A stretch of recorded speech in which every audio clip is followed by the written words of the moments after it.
सो noun का है आज आपका पार्ट 3। अब तक मैं आपको 2 पार्ट पढ़ा चुका हूँ नाउन के।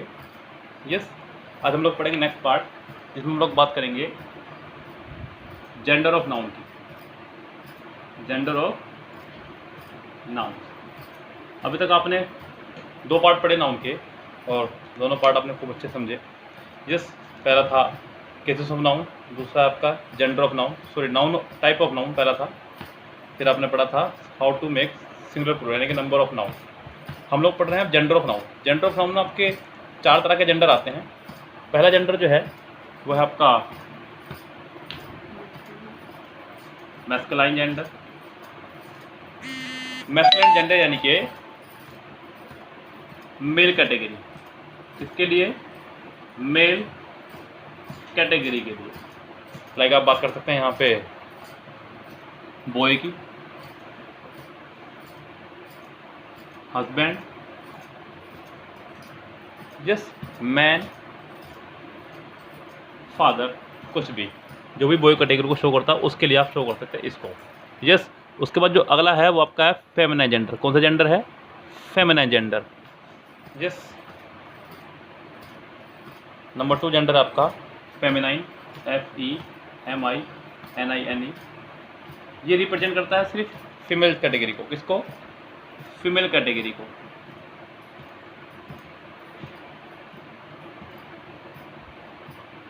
यहाँ बात कर सकते हैं गर्ल की, वाइफ की और वूमा। यस, नेक्स्ट जो जेंडर है वह आपका न्यूट्रल जेंडर। न्यूट्रल यानी कि कह सकते हैं आप यहाँ पे नॉन लिविंग जितने भी हैं। यस, जो भी नॉन लिविंग है वो सभी इसमें आ जाएंगे आपके न्यूट्रल जेंडर में। जैसे कि कुछ भी चीज़, ये बोर्ड ही ले लो मेरा, टेबल, ये मोबाइल, चेयर, कुछ भी चीज़। यस, उसके बाद जो लास्ट है वो है आपका कॉमन जेंडर। क्या है? कॉमन, जहाँ आप ये ना क्लियर कर पाएँ कि बॉय के लिए इस्तेमाल हुआ है या गर्ल के लिए। और ये इम्पोर्टेंट भी, सबसे इम्पोर्टेंट यही है आपका। इसी से क्वेश्चन आपके एग्जाम में आते हैं, बताऊँगा कैसे। पहले आप इसको समझ लें खाली। जैसे कि आपने कहा टीचर, तो यहाँ ये क्लियर नहीं हो रहा है कि टीचर बॉय है या गर्ल। यस, दूसरा आपको देख सकते हैं स्टूडेंट। यस, डॉक्टर और एडवोकेट, ये सभी आपके हो गए कॉमन जेंडर। यहाँ पे कुछ भी क्लियर नहीं हो रहा है कि कौन कौन है, यानी कि यहाँ पे टीचर मेल है या फीमेल, ये क्लियर नहीं हो रहा है। स्टूडेंट से भी क्लियर नहीं हो रहा है, डॉक्टर से भी और एडवोकेट से भी। अब इससे प्रॉब्लम कैसे आती है, हम लोग पहले उसको प्रॉब्लम को बता दें और फिर आपको उसका सोल्यूशन बताएंगे क्या प्रॉब्लम से कैसे क्रिएट करेंगे, आप उसको सोल्व करेंगे।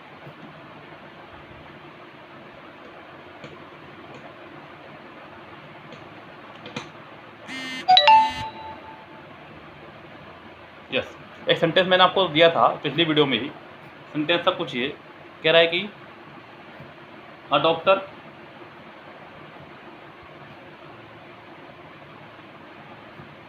must be faithful to dash nation। अब यहाँ डैश में क्या आना है, इसके लिए मैं आपको ऑप्शन दे रहा हूँ। पहला ऑप्शन है हमारे पास हिज, दूसरा ऑप्शन है हमारे पास में हर, तीसरा ऑप्शन है इट्स और फोर्थ ऑप्शन है आपके पास में देयर। अब यहाँ जेंडर क्लियर ना होने की वजह से आप कुछ भी नहीं कह सकते कि यहाँ पे हिज आएगा या हर आएगा, क्योंकि जेंडर क्लियर नहीं है। यस, लेकिन मैं आपको एक बता दूँ, ये ग्रामर का ही एक रूल है। यस, जनरल इंग्लिश ग्रामर का रूल है ये। हम लोग देते हैं प्रायोरिटी। क्या देते हैं? प्रायोरिटी देंगे। फर्स्ट प्रायोरिटी रहेगी आपकी मेल कैटेगरी को। किसको रहेगी? मेल कैटेगरी को, यानी कि फर्स्ट प्रायोरिटी रहेगी आपकी ही, हिज, हिम की। सेकंड प्रायोरिटी रहेगी आपकी इट की, इट या इट्स। और थर्ड प्रायोरिटी रहेगी आपकी शी की, शी, हर और हर की। यस, अगर ऑप्शन में ये हो तो पहले आप इसको लगाएंगे। अगर यहाँ ऑप्शन में ये ना होता तो सेकंड प्रायोरिटी रहती है आपकी इट्स की। किसकी? इट्स की। अगर ऑप्शन में इट्स भी ना होता तो फिर आप थर्ड प्रायोरिटी में जाते हर पे।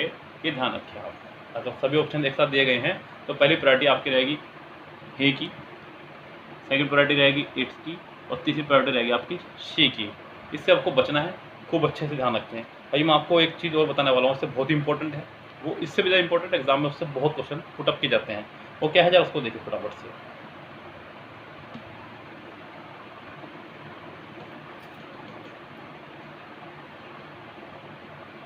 जैसे कि मैं आपको यहाँ पर कुछ एग्जाम्पल दे रहा हूँ, आपको देखना है यहाँ पे। मैंने कहा कि मैन शूज़, मैन शूज़ या मेल शूज़, मैन शूज़ या मेल शूज़, तो यहाँ पे कौन सा सही है? यस, जैसे कि मैं को लिख दूँ यहाँ पे, मैंने कहा मैन डॉक्टर या मेल डॉक्टर, अब इनमें से कौन सा सही है आपको ये बताना है। यस, तो मैं आपको बता दूँ, देखिए जब भी हम किसी की post job profession, post job profession वाले शब्दों का इस्तेमाल करते हैं, जब इनको बताने का इस्तेमाल करते हैं तो इस्तेमाल करते हैं मैन या वुमा का, मैन या वुमा का। और जब हम किसी को बता रहे हों उसका फिजिकल कैरेक्टरिस्टिक, जब बता रहे हों फिजिकल कैरेक्टरिस्टिक तब इस्तेमाल करते हैं मेल और फीमेल का। किसका? मेल और फीमेल का। अब यहाँ पे शूज़ से ये क्लियर हो रहा है कि ये शूज़ बॉय के हैं या गर्ल के।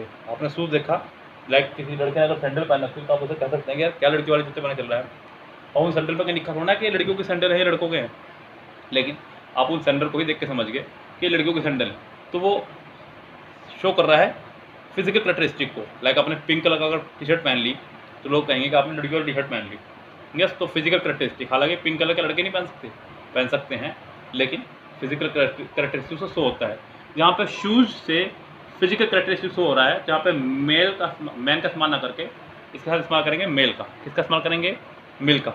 जबकि यहाँ पर हम बता रहे हैं किसी का रैंक, पद बता रहे हैं, डॉक्टर के लिए आप यहाँ पे मेल का इस्तेमाल नहीं कर सकते, यहाँ इस्तेमाल होगा आपका मैन डॉक्टर का। यस, ये ध्यान रखें। कुछ और भी इंपॉर्टेंट एग्जांपल मैं आपको उसके दे रहा हूँ, अभी उसको देखें एग्जांपल को। यस, बहुत अच्छा चैप्टर है ये वाला, बहुत ही बढ़िया चैप्टर, उसको देखें ध्यान से क्या कह रहा है। जैसे कि कुछ एग्जांपल यहाँ पर और भी है मेरे पास में। उसने कहा मैन सोल्जर,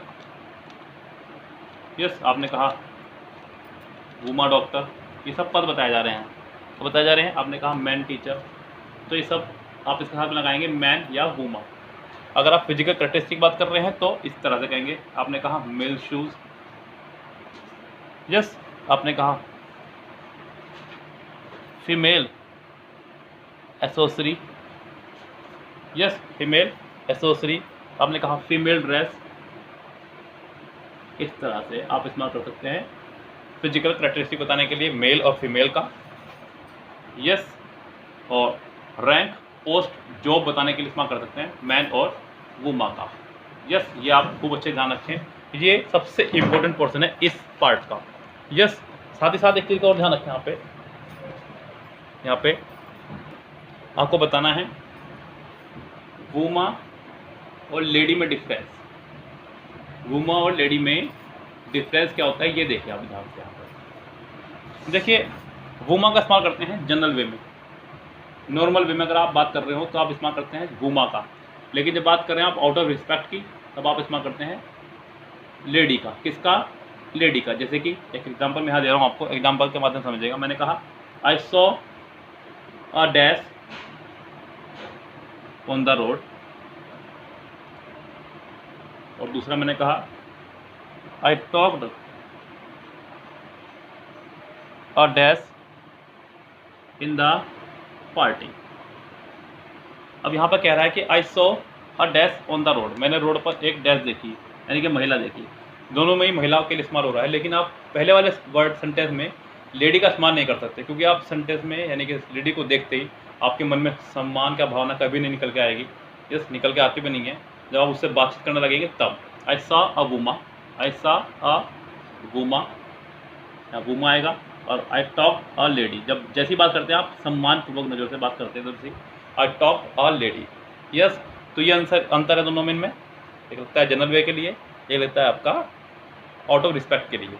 यस, तो ये था आपका जेंडर ऑफ नाउन। इसके बाद हम लोग जो चलेंगे वो है आपका केसेस ऑफ नाउन।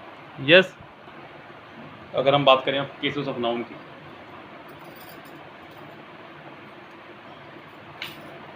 नाउन के केस। यस, मैं बिल्कुल बेसिक से पढ़ा रहा हूँ आपको, हर चीज़ ऐसे लेके चल रहा हूँ बिल्कुल सिंपल वे में। पहले आपका पास पूरा नाउन का एक बेस बन जाए, उसके बाद में हम लोग चलेंगे अपने पड़ाव पे जो हमें सीखना है। यस, नाउन के अगर केसेस की बात करूँ तो केसेस होते हैं 4 प्रकार के। कितने प्रकार के? पहला होता है नोमिनेटिव। क्या होता है? नोमिनेटिव, यानी कि आप इसे कह सकते हैं सब्जेक्टिव भी। क्या? सब्जेक्टिव केस, यानी कि when noun as subject position, जब नाउन का आप इस्तेमाल करें सब्जेक्ट की पोजीशन पर, उसको बोलते हैं नोमिनेटिव केस। उसके बाद दूसरा जो है वो है आपका ऑब्जेक्टिव केस। क्या है आपका? ऑब्जेक्टिव केस, जब नाउन का इस्तेमाल करें आप ऑब्जेक्ट की पोजीशन पर। जैसे कि इन दोनों का एक एग्जांपल देख लें। मैंने कहा रामा कॉल्ड सीता। यहाँ रामा एक नाउन है लेकिन आया है सब्जेक्ट की पोजीशन पर। यहाँ सीता एक नाउन है लेकिन आया है ऑब्जेक्ट की पोजीशन पर। यस, अभी दूसरे कौन से हैं? पॉजेसिव और वोकेटिव, उसके बारे में भी जिक्र कर रहा हूँ, पर इसको खूब अच्छे समझ लें। देखिए, कोई भी नाउन है या नहीं, इसका फैसला लेंगे आप इन 3 वर्ड से। नाउन की पहचान करनी सीख लीजिएगा। इन 3 वर्ड से आप नाउन की पहचान कर सकते हैं। ये 3 वर्ड हैं आपके, हु, होम और व्हाट। अगर सेंटेंस में आपको इन तीनों में से किसी भी एक का जवाब मिल जाए तो समझो दिया गया वर्ड आपका नाउन है। दिया गया वर्ड आपका नाउन है। अगर आपको इनका जवाब नहीं मिलता है तो दिया गया वर्ड नाउन नहीं है। हिंदी वालों के लिए बता दूं मैं, हु माने कौन, हु माने किसको, और व्हाट माने क्या। यस, अगर इनका जवाब आपको नहीं मिल रहा है तो समझ जाइएगा दिया गया वर्ड नाउन नहीं है। जैसे कि मैंने कहा रामा कॉल्ड सीता, रामा कॉल्ड सीता, तो who called Sita? Rama. Rama called हुम? सीता। तो ये दोनों दिए गए वर्ड आपके नाउन ही हैं। इनको खूब अच्छे से याद रखें आप। दोनों दिए गए वर्ड नाउन है, इसका मुझे क्लियर हुआ बहुत अच्छे से। एक और देखिए एग्जाम्पल। अगला मैंने कहा the boy bought the shoes. अब जरा ध्यान दें, हु बॉट द शूज, किसने खरीदे जूते? तो आपने कहा बॉय ने, तो यहाँ पे ये एक नाउन है। क्या खरीदा इसने? व्हाट, यानी कि ये भी एक नाउन है, ध्यान रखिए। मैंने कहा शी गोज होम, इंपॉर्टेंट है, ज़रा ध्यान से देख लीजिएगा। यस, सी की जगह मैं सीता कर देता हूँ, ज़्यादा अच्छा रहेगा। सीता गोज होम, कौन गया घर पे? सीता, यानी कि ये आपका हो गया एक नाउन। क्या हो गया ये? अब जरा इस सेंटेंस को देखिए यहाँ पर ध्यान से। सीता गोज होम, सीता घर गई। अगर मैं सवाल पूछूँ तो सवाल क्या बनेगा? सीता कहाँ गई? सीता कहाँ गई? किसका जवाब आ रहा है यहाँ पे? कहाँ का। और अगर मेरे द्वारा दिए गए उन वर्डों को आप याद करें तो वहाँ पे कहाँ यानी कि वेयर नहीं था, वहाँ पे सिर्फ वर्ड था आपका हु, होम, व्हाट। तो ये आपका होम जो है कहाँ का जवाब दे रहा है, वेयर का। इसका मतलब ये नाउन नहीं है, यहाँ पर ये एज ए एडवर्ब काम कर रहा है। यस, जब उन 3 वर्डों का जवाब आ जाए आपके पास, हु, हुम, व्हाट का, तो ही दिया गया वर्ड नाउन है, वरना दिया गया वर्ड नाउन नहीं है। यहाँ पे ये एज ए एडवर्ब काम कर रहा है, होम यहाँ पे एक एज ए एडवर्ब काम कर रहा है। दूसरी बात, एक बात का और ध्यान रखें, गो के बाद हमेशा टू लगाते हैं, आपने पढ़ा होगा, लेकिन होम से पहले कभी टू नहीं लगाते, ये भी याद रखें। यस, गो की चाहे कोई सी फॉर्म आ जाए, होम से पहले कभी टू नहीं लगाएंगे। बाकी सबके साथ होम से पहले टू होता है, गो के बाद टू होता है, लेकिन होम से पहले कभी टू नहीं आएगा, इसलिए गो के बाद मैंने यहाँ टू नहीं लगाया। ये छोटी सी बातें मैंने आपको बता दी एक्स्ट्रा वे में। यानी नाउन का इस्तेमाल हमने करा एज ए सब्जेक्ट और ऑब्जेक्ट भी। एज ए सब्जेक्ट और ऑब्जेक्ट हम लोग एक चीज़ का और इस्तेमाल करते हैं, वो है आपका प्रोनाउन। क्या है? प्रोनाउन। प्रोनाउन का इस्तेमाल भी एज सब्जेक्ट और एज ए ऑब्जेक्ट किया जाता है। अब मैं पहले इसी की बात कर लूँ। सब्जेक्ट की पोजीशन पर केवल और केवल इस्तेमाल किया जाता है नाउन या प्रोनाउन का। किसका? नाउन या प्रोनाउन का। ऐसा क्यों? क्योंकि इन्हीं अधिकार है सिंगुलर और प्लूरल होने का, सिंगुलर और प्लूरल होने का। इसके अलावा आप किसी को भी नहीं लगा सकते, क्योंकि वर्ब भी आपके होते हैं दो फॉर्म में, सिंगुलर और प्लूरल फॉर्म में। इसलिए नाउन या प्रोनाउन का ही सब्जेक्ट के तौर पे इस्तेमाल किया जाता है। सब्जेक्ट की पोजीशन पर हमेशा 4 चीज़ें आ सकती हैं।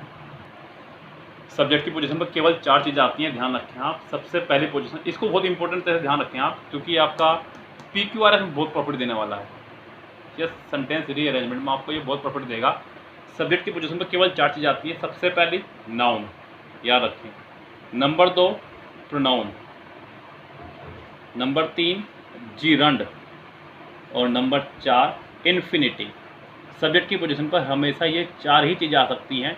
हालांकि अभी आप कहेंगे कि मैंने तो नाउन और प्रोनाउन ही बताया था, यहाँ पे जीरंड इन्फिनिटी कैसा आ गया? ध्यान रखें, जीरंड भी नाउन की ही तरह काम करता है जब सब्जेक्ट की पोजीशन पर हो। दिख रहा है साहब? जब सब्जेक्ट की पोजीशन पर हो तो नाउन की ही तरह काम करता है, और इन्फिनिटिव भी। इसलिए हालांकि जब भी दोनों होंगे तो इनको दोनों को सिंगुलर माना जाएगा, इनके साथ में सिंगुलर ही वर्ब आएगी, ये भी ध्यान रखें आप साथ साथ। जीरंड जब भी सब्जेक्ट की पोजीशन पर हो तो हमेशा सिंगुलर माने उसको, हमेशा सिंगुलर माने, चाहे भले जीरंड एक साथ 2 ही क्यों ना आ जाए, तब भी आप उसको सिंगुलर ही मानते हुए चलेंगे। उसके साथ आप हमेशा सिंगुलर वर्ब का ही इस्तेमाल करेंगे। सब्जेक्ट की पोजीशन पर केवल 4 चीज़ें। अगर बात करूँ ऑब्जेक्ट की पोजीशन पर, तो यहाँ पे एक कम हो जाता है। ऑब्जेक्ट की पोजीशन पर नाउन आता है, प्रोनाउन भी आता है, जीरंड भी आता है, लेकिन इन्फिनेटिव कभी ऑब्जेक्ट की पोजीशन पर नहीं आता है। ये 3 चीज़ें यहाँ और ये 4 चीज़ें यहाँ। सेंटेंस रीअरेंजमेंट में इसका बहुत बेहतर से यूज़ है। यस, और इसकी ध्यान रखें प्रायोरिटी भी ये रहेगी, फर्स्ट प्रायोरिटी इसकी, सेकंड इसकी, थर्ड इसकी, फोर्थ इसकी। यस, अभी मैं एक छोटी सी बात और बता दूँ उससे लेकर के, जरा देखें। जीरंड की बात करूँ, मैंने कहा ड्रिंकिंग एंड ड्राइविंग। अगर मैं बात करूँ इस, तो नॉर्मल वे में लोग सोच सकते हैं, कुछ बच्चे कि सोचते हैं कि 2 नाउन एंड स्टूडेंट हैं, 2 नाउन एंड स्टूडेंट हैं तो प्लूरल बनना चाहिए। लेकिन अगर आप गौर करें तो दोनों ही जीरंड है, दोनों ही जीरंड है। और मैंने हमेशा बताया कि जीरंड कभी भी सब्जेक्ट की पोजीशन पाए तो सिंगुलर वर्ब आएगी, इज नॉट गुड। तो यहाँ पे इसलिए इज लगाया। एक और एग्जांपल देखें, मैंने कहा मेकिंग पाइज एंड केक्स। यहाँ भी वही समस्या है। कोई भी सोचने वाला सोच सकता है कि 2 नाउन एंड स्टूडेंट है और दोनों प्लूरल है तो प्लूरल आनी चाहिए, लेकिन सब्जेक्ट की पोजीशन पर आपका जीरंड खड़ा हुआ है। कौन खड़ा हुआ है? जीरंड। जीरंड के हिसाब से यहाँ सिंगुलर वर्ब आएगी, making pies and cakes is my hobby. Yes, ये चीज़ें ध्यान देनी है आपको जब आप नाउन और प्रोनाउन कर रहे हो। तो यहाँ पे इसलिए मैंने आपको सबसे पहले सब्जेक्टिव केस को, यानी कि नॉमिनेटिव केस को और ऑब्जेक्टिव केस को खूब अच्छे समझा दिया है। अब हम बात करेंगे अगले केस की, वोकेटिव केस की और पजेसिव केस की। पजेसिव केस अपना में बहुत बड़ा है, विशाल है। पजेसिव केस की बात करेंगे बाद में। अगर मैं वोकेटिव केस की बात करूँ तो वोकेटिव केस का खूब अच्छे से इस्तेमाल होता है आपका नरेशन में। इसमें नरेशन में इसका बहुत अच्छे से इस्तेमाल होता है। और सब्जेक्टिव ऑब्जेक्टिव का भी इस्तेमाल होता है आपका एक्टिव पैसिव में। इसमें एक्टिव पैसिव में इसका इस्तेमाल बहुत अच्छे से होता है, पैसिव वॉइस में। क्यों? वहाँ क्या करते हैं, सब्जेक्ट को ऑब्जेक्ट की जगह, ऑब्जेक्ट को सब्जेक्ट की जगह, ऐसा किया जाता है। यस, तो इसका इस्तेमाल वहाँ बहुत अच्छा होता है। अगला जो है वो आपका पजेसिव केस है, और ये बहुत ही इम्पोर्टेंट है, बहुत ज़्यादा इम्पोर्टेंट। इसलिए मैं इसको बिल्कुल विस्तार से पढ़ाऊँगा, लेकिन इस वीडियो में नहीं, नेक्स्ट वीडियो में। यस, सो तैयार रहिएगा नेक्स्ट पार्ट के लिए। इसके अभी तक जितना पढ़ाया उसको खूब अच्छे से नोट्स बनाते रहिएगा, लिखते रहिएगा हर चीज़ को, कोई भी चीज़ मिस ना होने दें अपने हाथ से। यस, आप नोट्स बनाएंगे, आपके काम आएंगे। जब आपका पूरा चैप्टर फिनिश हो जाएगा, मैं आपको बता दूं साथ साथ, ये मेरा पढ़ाने का तरीका है। नाउन चैप्टर और टाइम एंड टेंस चैप्टर, ये 2 चैप्टर मेरे यहाँ पे, मुझे और से मतलब नहीं है, ये जान है पूरी ग्रामर की। ध्यान रखें आप, अगर आपने 2 चैप्टर ढंग से कर दिए तो ग्रामर आपकी मुट्ठी में, कम से कम 80%। यस, आपको पता चल जाएगा नाउन में आपने क्या पढ़ा है, नाउन में कितना कुछ है जो हमें देखने को मिलता ही नहीं है, और आपको यहाँ पर चलेगा 80% ग्रामर कम से कम इसमें कंफर्म हो जाती है। उसके बाद बचता है जो भी बचता है। यस, तो इसलिए कहूँगा कि मैं थोड़ा स्लो चल रहा हूँ, रोजाना एक पार्ट बना रहा हूँ, आराम से आप देखते रहिए वीडियो को, अपलोड करते रहेगा, नोट्स बनाते रहेगा ध्यान से, सॉरी और चैनल को लाइक शेयर सब्सक्राइब कर लीजिए, जिससे कि आपको आने वाली वीडियो के नोटिफिकेशन मिलते रहें, और बेल आइकन दबा लीजिएगा। यस, कमेंट बॉक्स में कमेंट करके जाएं कि आपको आज की वीडियो कैसी लगी। सब्सक्राइब करने के बाद में बेल आइकन भी दबा दें। ओके, फिलहाल चलते हैं। Have a nice day, see you tomorrow. शब बखैर, गुड नाइट।